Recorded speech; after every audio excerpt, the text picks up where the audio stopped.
अस्सलाम वालेकुम व्यूअर्स, मैं हूं मेहताब अहमद। आप मेरा यूट्यूब चैनल इस वक्त देख रहे हैं। अच्छा, पिछले कुछ 5-6 दिनों से जो पाकिस्तान के अंदर सियासी सरगर्मियों के हवाले से हो रहा है, तो वो बड़ा ही कुछ हैरानकुन है। जो कुछ मैं देख रहा हूँ मुझे बड़ा अजीब लग रहा है।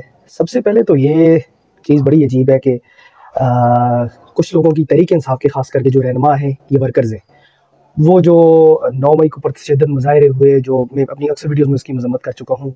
अक्सर रहनुमा भी उसकी मज़म्मत कर चुके हैं। लेकिन जो लोग खाली-खुली मज़म्मत कर रहे हैं, उनको जेल से ईमन की अदालती अहकामात के बावजूद रिहाई का हुक्म आ जाता है, लेकिन अदालत के बाहर या जेल के बाहर दूसरी गाड़ी से फिर उनको जेल में ले जाया जाता है। ऐसा कुछ समझ में नहीं आ रहा है, ऐसा क्यों किया जा रहा है और ऐसा होना नहीं चाहिए।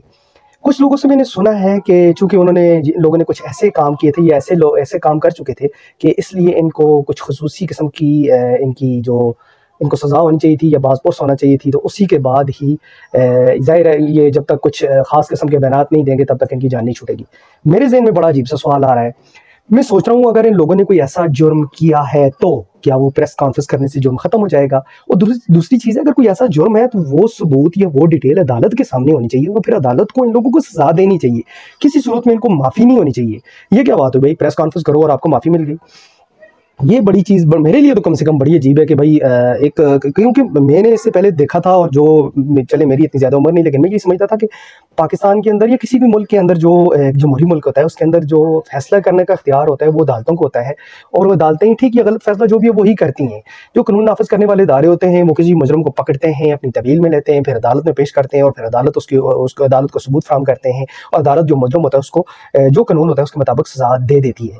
लेकिन यहाँ पर तो कुछ ऐसे लग रहा है कि अदालतें और ये फैसला ये सब कुछ कहीं और से हो रहा है। अदालतों में से अक्सर जो मुलज़म हैं या उनको मुजरम भी कहें, उनको अदालत के जो कानून है पाकिस्तान का उसके मुताबिक उनको रिहाई के कमात तो मिल जाते हैं, लेकिन रिहा तब तक नहीं किया जाता जब तक वो कोई प्रेस कॉन्फ्रेंस नहीं कर देता। और ये बात मैंने कल जस्टिस गुल हसन औरंगज़ेब जो इस्लामाबाद हाई कोर्ट के जज हैं, सीनियर जज हैं, उनका भी बयान कुछ इस तरह का ही बयान था। उन्होंने कहा, असद उमर साहब की जब रिहाई का मामला उनके पास गया तो उन्होंने कहा मैं रिहाई के कमात जारी कर भी दूँ तो क्या फ़र्क पड़ता है, जब तक आप प्रेस कॉन्फ्रेंस नहीं करेंगे आपको रिहाई नहीं मिलेगी। अच्छा, मैंने उस बात को भी फिर लाइट ही लिया कि चलो पिछले कुछ वाक़यात इत्तफ़ाक़िया हो सकते हैं, लेकिन रात को जब असद उमर साहब की जब रिहाई का हुक्म दोबारा से जेल हुकाम को मिला, उनकी रिहाई हुई, उस वक़्त खबरें आ रही थी कि दोबारा से पंजाब पुलिस उनको गिरफ़्तार कर सकती है, लेकिन गिरफ़्तार नहीं किया गया। तो मैंने कहा ये इत्तफ़ाक़िया हो सकते हैं, भई प्रेस कॉन्फ्रेंस वाला मामला नहीं हुआ और असद उमर साहब बाहर आ गए। लेकिन हैरानकुन तौर पर कि थोड़ी ही देर बाद असद उमर साहब ने प्रेस कॉन्फ्रेंस की और तरीके इंसाफ से चले उन्होंने इमरान खान के मुताल्लिक़ तो कुछ ज़्यादा नहीं बोला, लेकिन अपना पार्टी ओहदा छोड़ने का कुछ इस तरह के बयानात उन्होंने जो प्रेस कॉन्फ्रेंस लोगों ने देखी होगी इस तरह के बयानात दिए। और फिर नज़र यही आया कि इन्होंने भी कोई प्रेस कॉन्फ्रेंस वाली कमिटमेंट की थी और तभी तो इनको बाहर आने दिया गया, फिर वरना नहीं आने दिया जाता। ये बात बड़ी अजीब है। अगर ये असद उमर हो गया, फवाद चौधरी हो गया या पार्टी के जो दीगर रहनुमा हैं या इमरान खान है या जिन जो भी लोग हैं, इन लोगों ने अगर जुर्म किया है तो ये प्रेस कॉन्फ्रेंस करके कौन सा भई हमारा आइन या कानून है कि प्रेस कॉन्फ्रेंस करते ही सारे जुर्म आपके धुल जाएंगे। अच्छा, एक और चीज़ मैं डिस्कस करना चाहता हूँ। मेरे लिए ये बड़ी अजीब चीज़ थी कि 2018 में लोग पार्टियों में से पीपल्स पार्टी से, नून लीग से, ये लीग से, वो लीग से सारे टूट-फूट कर, दौड़-दड़ीक कर जो है ना पीटीआई में शामिल हो रहे थे। ये चीज़ मैं उस वक़्त अपने जो मेरे दोस्त अहबाब से उनसे भी ज़िक्र करता कि ये चीज़ दुरुस्त नहीं है। ये लोग चाहे उस वक़्त यही कहा जाता कि जगीर साहब करीम साहब का एक जहाज़ है, तो लोगों को जो एक तसर कायम किया जाता कि खरीद कर लाया जा रहा है या कोई और लालच देकर लाया जा रहा है या वज़ारतों की लालच देकर लाया जा रहा है। लेकिन अक्सर लोग बात सोशल मीडिया पे या दूसरे मौक़ों पे करते थे कि पीटीआई के पास एक अच्छी वॉशिंग मशीन है जिसमें सर्फ एक्सेल डालते हैं, इन लोगों को डालते हैं और जो इनका बयानिया है करप्शन से पाकिस्तान, तो ये उन्हीं करप्ट लोगों को अपनी मशीन में पहले लाते हैं, धो के फिर अपनी पार्टी में शामिल कर लेते हैं और फिर ये करप्शन से पाक भी हो जाते हैं। और ये बात बड़ी बड़ी वैलिड थी उस टाइम। लेकिन अब वही बात आज ये आ रही है कि अक्सर मैंने देखा है जो तहरीक इंसाफ के लोग छोड़ रहे हैं वो पीपल्स पार्टी ये दूसरी जमातों में जा रहे हैं।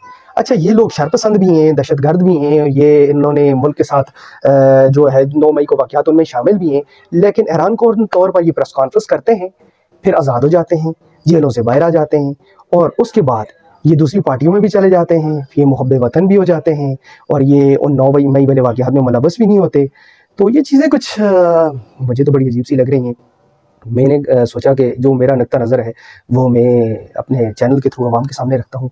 तो मेरे ख्याल से जो लोग सियासी वाबस्तगियों से बालातर होकर सोचते हैं तो सबको ये ऐसा लग ज़रूर रहा होगा। तो ये जो चीज़ें हैं ये होनी नहीं चाहिए, ये बिल्कुल दुरुस्त नहीं है।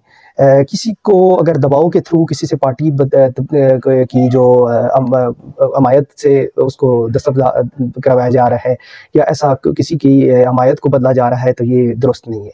अगर किसी ने जुर्म किया है तो उसको पाकिस्तान के मरवजा कानून के मुताबिक सज़ा ज़रूर मिलनी चाहिए, चाहे वो किसी भी पार्टी का हो, किसी भी। लेकिन इस तरह से उसे धमका कर किसी और पार्टी में शामिल करना, ये बात दुरुस्त नहीं है। चलें ये तो कह सकते हैं कि पीटीआई के जो मौजूदा हालात हैं 9 मई के बाद वो बड़े ख़राब हो गए, लोग खुद पार्टी छोड़कर दूसरी पार्टियों में जा रहे हैं।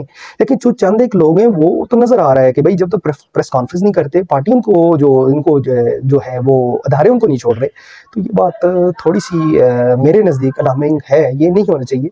ये चीज़ें जमहूरी मुल्कों में दुरुस्त नहीं समझी जाती।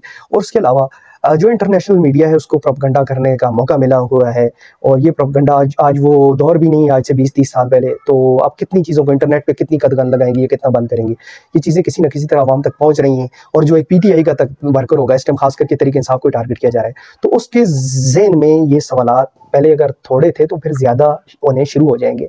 तो हालांकि जो सर्वेज हो रहे हैं उसके मुताबिक तहरीक इंसाफ का वोटर अब पाकिस्तान में काफ़ी तादाद में मौजूद है। तो एक बड़ी सियासी पार्टी को इस तरीके से ये रवैया रखना मेरे ख्याल से जो पाकिस्तान के अंदर पाकिस्तान की जो बेहतरी के लिए एक थिंक टैंक मौजूद है वो इन सारी चीज़ों को एनालाइज ज़रूर करता होगा, और उनको इस चीज़ पर थोड़ी ज़रूर गौर करनी चाहिए कि ये चीज़ें पाकिस्तान के हक़ में नहीं हैं, बेहतर नहीं होंगी, इससे मसाइल पैदा हो सकते हैं फ्यूचर में। क्योंकि पहले भी एक बड़ी मुश्किल से पाकिस्तान के अंदर से दहशतगर्दी की लहर को ख़त्म किया गया था, तो लोगों को ख्वाह बगैर किसी वजह के इस तरह के हालात की तरफ ना ले जाया जाए, बल्कि एक प्रॉपर तरीके से अगर सियासी पार्टियां आप लोग बना सकते हैं जिनके मतलब कहा जाता है वो पार्टीज़ बनाते हैं, और ये दुरुस्त भी है। तहरीक इंसाफ कुछ भी नहीं थी, किसी ने बनाया तो यहाँ तक पहुँची। अगर इन लोगों का पार्टी इन पार्टियों को आप खड़ा कर सकते हैं, बना सकते हैं, तो इनको सियासी तरीक़ाकार से तोड़ भी सकते हैं, इतना कोई बड़ा मसला नहीं है मेरे ख्याल से। तो ये अगर एकदम जज्बाती होकर कुछ इस तरह के फैसले लेने के बजाय अगर तरीक़ेकार से आस्ता आस्ता जैसे इनको बनाया जाता है इस तरह ग्रेजुअली इनको तोड़ा जाए तो तोड़ी भी जा सकती हैं। देख पाकिस्तान की तारीख में पीपल्स पार्टी बहुत मकबूल थी और फिर तोड़ के उसे कहाँ तक पहुँचाया गया हम सब जानते हैं। नून लीग के साथ क्या हुआ सब जानते हैं, तहरीक इंसाफ के साथ क्या हो रहा है हम सब जानते हैं, और क्यों हो रहा है ये भी सब जानते हैं।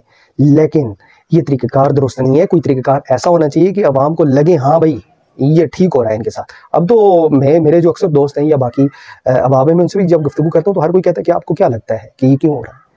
वो पार्टी अगर अपनी मर्जी से भी कोई छोड़ रहा है, फयाजुल हसन चौहान के अपने मसले मसाइल थे जो सोशल मीडिया पे उनके साथ मीम्स बन रही हैं, तो उन्होंने पार्टी छोड़ दी, लेट्स सपोज छोड़ दी। अगर वो एस्टेब्लिशमेंट की वजह से नहीं भी छोड़ रही है, किसी वजह से नहीं भी छोड़ रहे, तो वो भी उनके खाते में डाल देंगे जी भाई ये ज़बरदस्त। भाई अब हर किसी का अपना मसला है, सारे ऐसे ही लोग नहीं है कि जो पार्टी, कुछ लोग तो ऐसे जिनको टिकट नहीं मिलना था वो भी पार्टी छोड़ रहे हैं, कुछ और मसले मसाइल भी पार्टी के साथ आ रहे हैं। क्योंकि तहरीक इंसाफ एक बड़ी मकबूल जमात थी आज से 10-20 रोज़ पहले तक, और तब हर तकरीबन हल्के में इसके 15 से 20 उम्मीदवार थे जो टिकट के लिए तलबगार थे।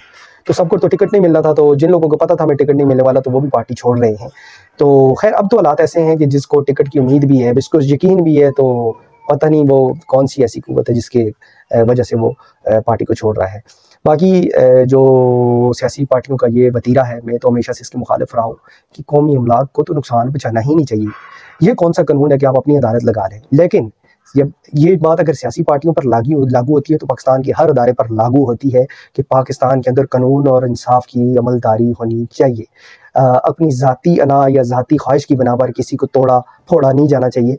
जो कानून कहता है उसके मुताबिक सबूत होने चाहिए और उसके बाद उसको सज़ा होनी चाहिए। तो ये था मेरा आज का एक मुख्तसर सा व्लॉग। मुझे उम्मीद है व्यूअर्स आपको पसंद आया होगा। अभी तक के लिए मुझे इजाज़त दीजिए। अल्लाह हाफ़िज़।